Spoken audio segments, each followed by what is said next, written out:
हर हर महादेव। शिव के भक्तों, आपके लिए एक छोटी सी कथा लेकर आया हूँ। शिव पार्वती विवाह।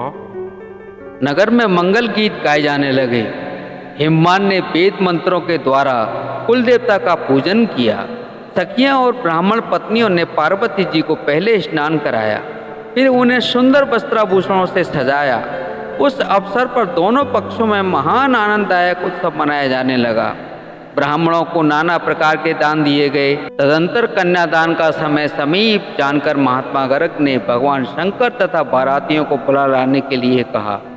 हिमाचल के मंत्रियों ने जाकर वर और बारातियों से शीघ्र पधारने की प्रार्थना की। भगवान शंकर को सुंदर वस्त्राभूषणों से सजाया गया और उन्हें वृषभ की पीठ पर बैठाया गया।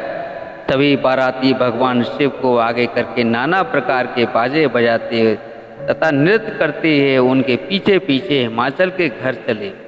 महेश्वर शिव के मस्तक पर छत्र तना हुआ था, उन्हें चावल डुलाया जा रहा था। ब्रह्मा, विष्णु, लोकपाल और इंद्र आदि उनके आगे आगे चल रहे थे। समस्त देवता पुष्प बरसा रहे थे। इस प्रकार भगवान शिव ने बारातियों सहित यज्ञ मंडप में प्रवेश किया। हिमाचल ने महेश्वर और सभी देवताओं की विविध भांति से पूजा कर उनकी आरती उतारी। उन्होंने समस्त मुनियों तथा देवताओं को प्रणाम किया तथा सबके लिए सोने का सुंदर आसन दिया। महात्मा गर्ग ने पुण्यावाचन किया। पार्वती जी के अंजलि में चावल भरा। उन्होंने शिव जी के ऊपर अक्षत छोड़ा।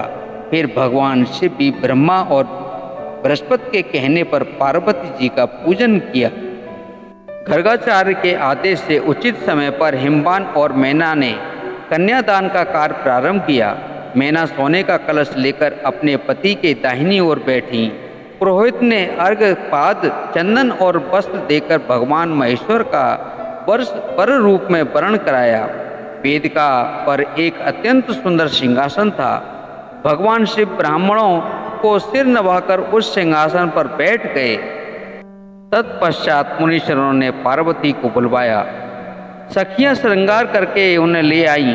पार्वती जी के दिव्य रूप को देखकर समस्त देवता मोहित हो गए। उनकी सुंदरता अनिर्वचनीय थी।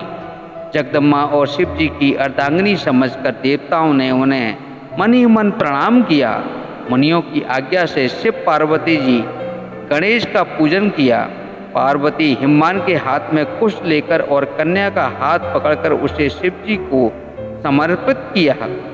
जब भगवान शिव ने पार्वती का पाणी ग्रहण किया तब सभी देवता अत्यंत हर्षित हो गए। श्रेष्ठ मुनिगण वेद मंत्रों का उच्चारण करने लगे। चारों तरफ शिव जी की जय जयकार होने लगी। अनेक प्रकार के बाजे बजने लगे। आकाश से नाना प्रकार के फूलों की वर्षा हुई। शिव पार्वती का विवाह हो गया। सारे ब्रह्मांड में आनंद भर गया। हिमवान ने अनेकों दास दासी, रथ, घोड़े, वस्त्र और रत्न आदि गाड़ियों में लदवा कर दहेज में दिए। फिर हाथ जोड़कर उन्होंने कहा, हे शंकर, आप पूर्ण काम हैं, मैं भला आपको क्या दे सकता हूँ। ऐसा कहते कहते हिमवान के अश्रुपूरित नेत्रों में शिव जी के चरणों को पकड़ लिया। भगवान शिव ने अपने ससुर को उठाकर हृदय से लगा लिया तथा उन्हें समझाकर संतुष्ट किया। मैना ने शिव जी के चरणों को पकड़कर कहा, हे नाथ, यह उमा मुझे प्राणों से बढ़कर प्यारी है। आप इसे अपने घर की सेविका बनाइएगा और इसके अपराधों को क्षमा करते रहिएगा। मेरी आपसे यही विनती है। शिव जी ने अपनी सास को भी बहुत प्रकार से समझा बुझाकर संतुष्ट किया। पार्वती जी अपनी सखियां तथा माता मैना से मिलकर भेंट कर भगवान शिव के पास आईं। महादेव जी ने याचिका को भांति भांति के दान देकर संतुष्ट किया और पार्वती जी को साथ लेकर कैलाश लौट आए। उसके बाद शिव पार्वती विविध प्रकार की लीलाएं करते हुए कैलाश पर सानंद रहने लगे। हर हर महादेव।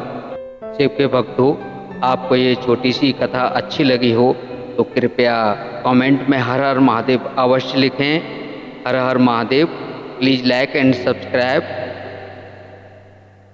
हर हर महादेव।